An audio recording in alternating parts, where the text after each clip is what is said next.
하나님의 말씀을 들리게 하라. 오늘은 요한복음 5장 1절에서 15절의 말씀을 가지고 38년 된 병자와 장소 속에 숨겨진 의미라는 제목으로 함께 나누도록 하겠습니다. 오늘의 키버스는 요한복음 5장 2절입니다. 예루살렘에 있는 양문 곁에 히브리 말로 베데스다라 하는 못이 있는데 거기 행각이 5이 있고, 오늘 요한복음 5장의 이야기를 가지고 함께 나누는 시간을 갖도록 하겠습니다. 이 이야기는 베데스다 연못에서 예수님께서 38년 된 병자를 고치신 이야기입니다. 이 이야기를 통해서 요한복음은 예수님이 어떤 분이신지 우리들에게 말해주고 있습니다. 지금까지처럼 예수님이 어떤 분이신지 우리가 계속해서 살펴보도록 하겠습니다. 또 이 이야기에 나오는 장소에 오늘은 초점을 맞춰 보겠습니다. 이 장소는 예수님이 어떤 분이신지 알 수 있는 비밀들이 숨겨져 있습니다. 이 장소를 잘 살펴보고 그 의미를 연결해서 이 이야기를 살펴보면 예수님이 어떤 분이신지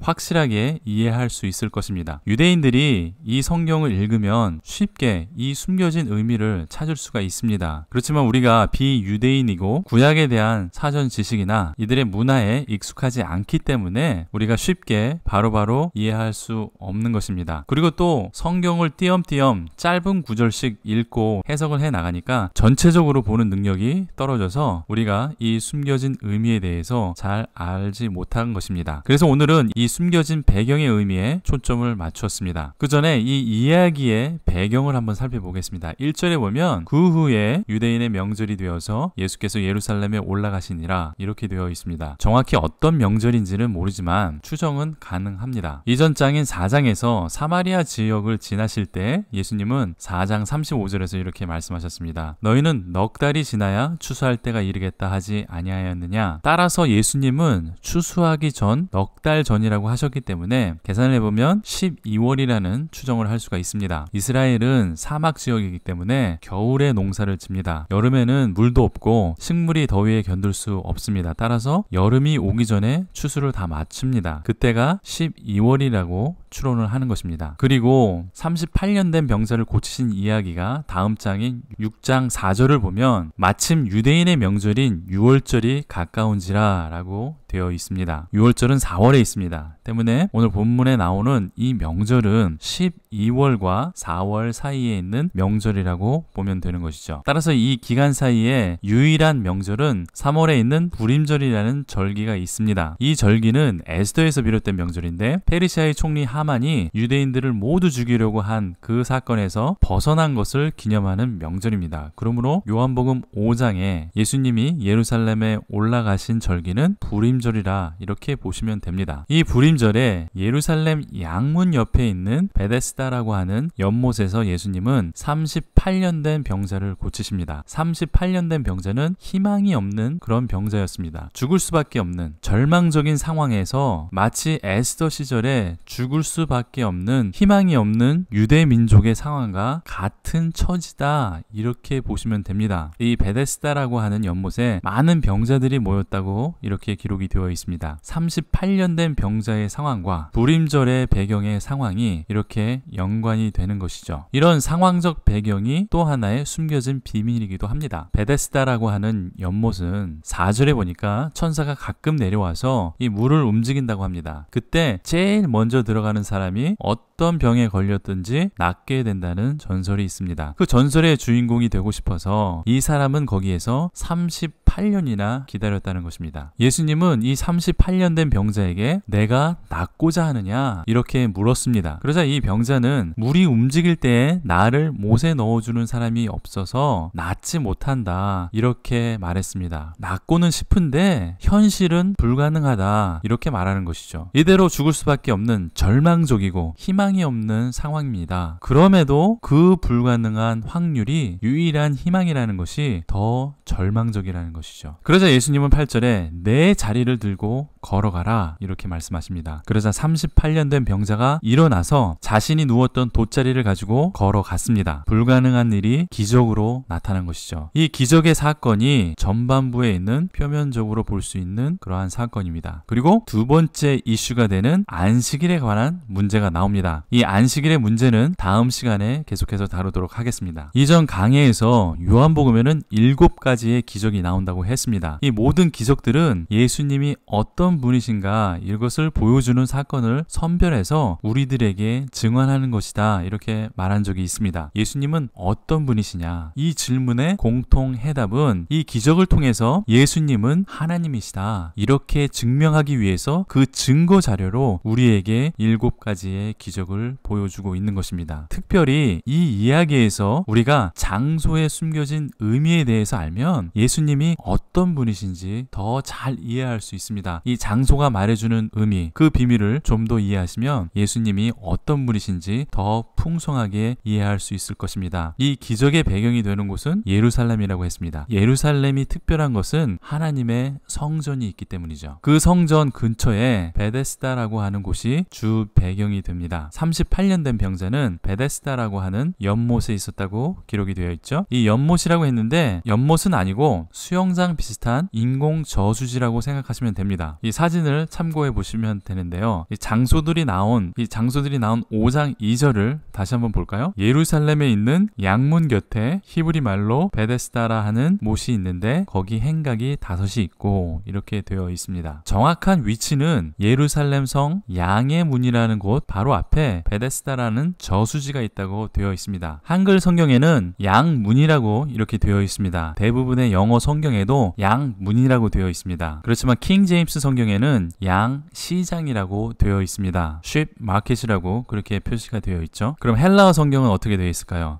그리스어 성경에는 프로바티코스라고 해서 전치사 of가 함께 붙어 있어서 양의, of sheep 이렇게 되어 있는 것입니다. 양이라는 문자에 of가 붙어 있어요. 그래서 양의 이렇게 되어 있습니다. 이렇게만 쓰면은 말이 안 됩니다. 그 뒤에 뭐가 하나 붙어야 돼요. 양의 문, 이런 식으로 말이 붙어야 되는데 이 문장이 붙어 있지 않아요. 그렇기 때문에 어떤 성경은 양의 시장이라고 했고 그렇게 해석을 한 것입니다. 참고로 이 사진은 양의 문이 아니고 헤롯 문입니다. 양의 문은 현재 없기 때문에 제가 다른 사진을 붙였는데 분위기는 아마 이런 식으로 되어 있었을 것입니다. 이처럼 여러 가지 해석이 가능했지만 대부분의 성경은 양의 문이라고 해석을 했습니다. 왜냐하면 느헤미야 3장 1절 그리고 32절, 12장 39절에 보면 예루살렘 성에 양의 문이 있다, 이렇게 기록이 되어 있습니다. 그래서 대부분의 성경이 예루살렘에 있는 것이니까 양의 문이다, 이렇게 해석을 한 것이고요. 킹 제임스 버전에서는 그 문 앞에 양을 파는 시장이 있었으니까 양의 시장이다, 양 시장이 있다, 그래서 양시장이라고 그렇게 해석을 한 것입니다. 예루살렘 성 양문 밖에 가면 베데스다라는 저수지가 있습니다. 이 베데스다는 은혜의 집이라는 뜻입니다.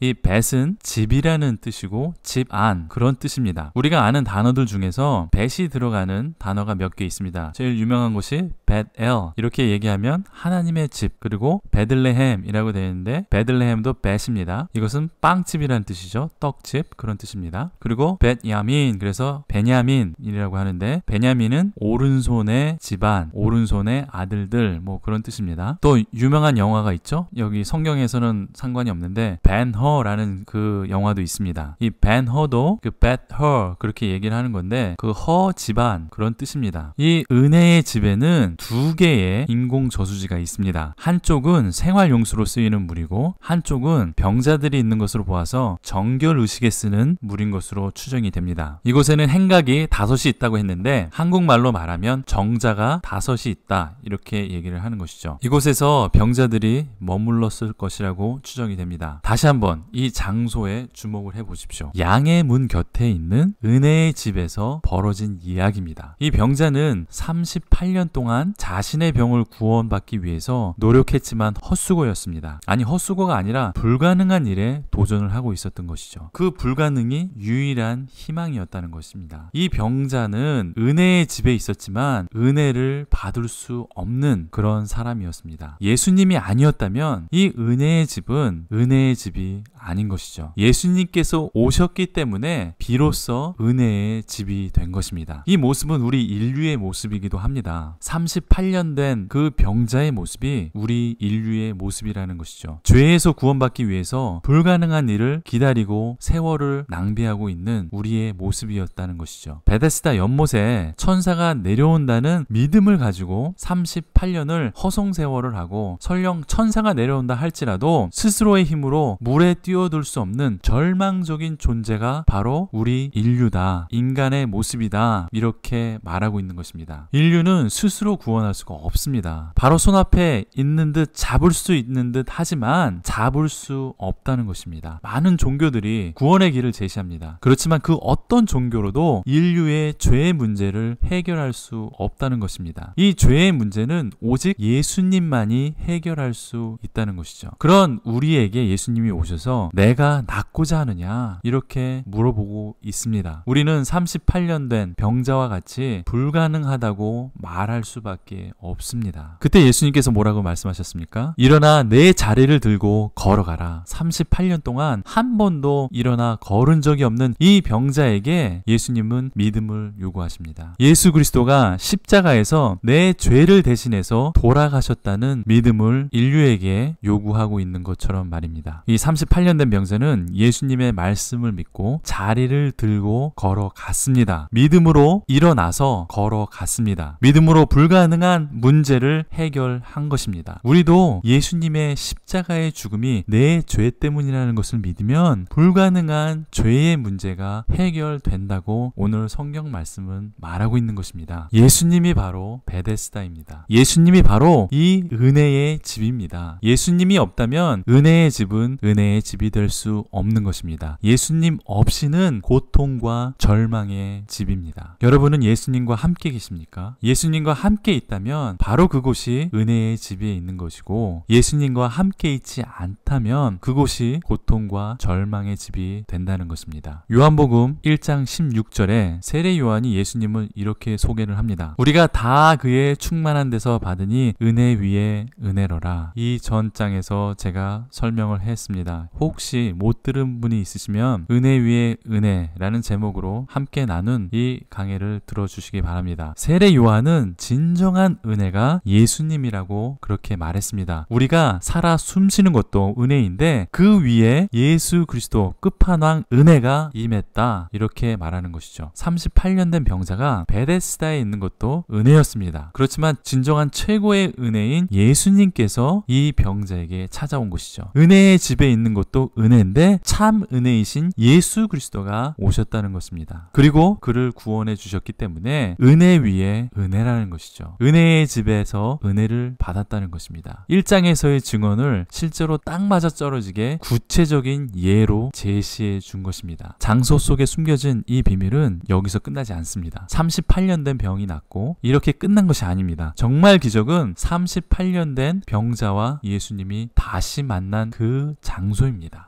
5장 14절을 보겠습니다. 그 후에 예수께서 성전에서 그 사람을 만나 이르시되 보라, 내가 나았으니 더 심한 것이 생기지 않게 다시는 죄를 범하지 말라 하시니. 여기 성전은 또 하나의 비밀의 장소입니다. 예수님과 치유받은 병자가 성전에서 만납니다. 성전에서 만난 것이 뭐 대단합니까? 그냥 만난 것이 아닙니다. 이 사람은 이전에 성전에 들어갈 수 없었습니다. 최소한 38년 동안 이 사람은 성전에 들어갈 수 없었던 것이죠. 병자는 성전에 가고 싶어도 갈 수가 없습니다. 은혜의 집에서 무작정 은혜를 기다려야 했던 것이죠. 근데 그 은혜를 받아서 이제 성전으로 들어갈 수 있다는 것입니다. 우리의 믿음도 마찬가지입니다. 우리가 믿고 구원받아서 그냥 끝나는 것이 아니라 우리가 그 믿음으로 우리도 성전에 들어가야 한다는 것이죠. 이 성전은 누구의 도움으로도 들어갈 수 없는 곳이고 정결한 사람만이 들어갈 수 있는 곳이었습니다. 그럼 성전은 어떤 곳입니까? 하나님과 만나는 곳입니다. 그곳이 바로 성전입니다. 하나님과 교제하는 곳이 성전입니다. 하나님께서 임하시는 장소가 그 성전이기 때문에 그곳에 들어가는 것은 특권입니다. 아무나 들어갈 수 있는 곳이 아니라는 것이죠. 특별히 하나님이 임하시는 그 지성소는 대제사장만이 들어갈 수가 있었습니다. 아무 때나 그것도 들어갈 수 있는 것이 아니었습니다. 그렇지만 우리가 예수님의 은혜를 받아서 언제든지 어느 때나 우리는 이 지성소에서 하나님과 교제할 수 있게 되었다는 것입니다. 그것이 바로 은혜라고 하는 것이죠. 이 성전에 은혜를 입어서 들어갈 수 있게 되었다는 것이 바로 은혜 위에 은혜를 충만하게 받아서 우리가 들어갈 수 있게 되었다는 것입니다. 베데스다에서 이 성전으로 들어가려면 양의 문을 통해서 들어가야 합니다. 이 양의 문이 숨겨진 또 하나의 비밀의 장소입니다. 이 38년 된 병자는 베데스다에서 치유함을 받고 이 양문을 지나서 성전으로 들어간 것입니다. 것입니다. 하나님과 만날 수 있는 성전으로 가려면 이 베데스다에서 그 앞에 있는 양문을 지나면 바로 성전으로 갈 수 있었습니다. 그렇지만 이 38년 된 병자는 고침을 받기 전까지는 이 문을 통과할 수가 없었습니다. 앞에서 말했지만 헬라어 성경에는 양의, of sheep 이런 말만 있고 문이나 시장이라는 단어가 없습니다. 불완전한 문장이죠. 그런데 잘 생각해 보십시오. 지난 시간에 요한복음 1장 29절에서 세례 요한이 예수님을 어떻게 불렀습니까? 보라, 세상 죄를 지고 가는 하나님의 어린 양이로다 이렇게 불렀습니다. 예수님이 은혜 위에 은혜이고 예수님이 세상 죄를 지고 가신 어린 양이라는 것입니다. 그 예수님을 통과해야만 하나님께 나갈 수 있습니다. 예수님이 양의 문이시기 때문에 그 문으로 통과해야 한다는 것입니다. 예수님이 유일한 길이고 진리이기 때문에 그 문을 통하지 않고서는 하나님이 임하시는 이 성전으로 들어갈 수 없다는 것을 우리에게 간접적으로 말해주고 있는 것입니다. 또 요한복음 10장 7절에는 이렇게 말합니다. 그러므로 예수께서 다시 이르시되 내가 진실로 진실로 너희에게 말하노니 나는 양의 문이라 이렇게 말씀하셨습니다. 이게 우연일까요? 억지입니까? 예수님이 양이시고 예수님이 문이시라고 했습니다. 10장 7절에는 양을 위한 문이라고 이렇게 되어 있습니다. 정확하게 말하면 나는 양의 문이다 이렇게 해석하는 것이 아니라 나는 양을 위한 문이다 이렇게 해석을 하는데 1장에서는 어린 양이라고 하셨고 그 딱 중간에 있는 오늘 본문 말씀 5장에는 양의 이렇게만 말씀하셨고 그리고 10장에서는 양을 위한 문이라고 이렇게 말했습니다. 따로 놓고 보아도 예수님은 양의 문입니다. 또 양을 위한 문입니다. 그리고 하나님의 어린 양으로 우리들에게 은혜를 주셨기 때문에 우리가 양의 문 대신 예수 그리스도의 문으로 들어갈 수 있는 것입니다. 또 우리들이 그 예수님을 따르는 양이기 때문에 양을 위한 문이 되는 것이죠. 우리들의 어린 양 예수 그리고 우리를 위해서 문이 되시는 예수 바로 그분이 오늘 본문에서 말씀하시는 양의 문이라는 것이죠. 이것이 38년 된 병자를 치유하신 배경 속에 숨겨진 비밀입니다. 베데스다는 은혜 위에 은혜, 양의 문, 하나님께 나가는 유일한 문인 예수 그리스도를 말씀하고 있는 것입니다. 그리고 비로소 하나님과 교제할 수 있게 된 그 성전이 바로 복음입니다. 이것이 예수님입니다. 예수님 때문에 우리가 하나님께 나갈 수 있는 것이고 예수님을 통해서 하나님께 나갈 수 있는 것이고 예수님의 은혜로 하나님께 나갈 수 있다는 것이 오늘 본문 말씀에 숨겨진 비밀이라는 것입니다. 도움이 되셨습니까? 예수님의 귀한 복음의 비밀이 널리 퍼질 수 있도록 이 강해를 지인들에게 공유해 주십시오. 많은 사람들이 양의 문이 되신 예수 그리스도를 통해서 은혜 위에 은혜를 경험하게 될 것입니다. 이 사역에 동참해 주시기 바랍니다. 많은 사람들이 예수 그리스도를 통해서 하나님과 인격적인 관계를 맺는 귀한 열매가 될 것으로 믿습니다. 또 질문이나 의견 있으시면 댓글을 달아주시고 구독 버튼을 눌러주시면 계속해서 감동적인 예화나 흥미 위주의 설교가 아니라 살아계신 하나님의 말씀을 계속해서 들으실 수 있을 것입니다. 감사합니다.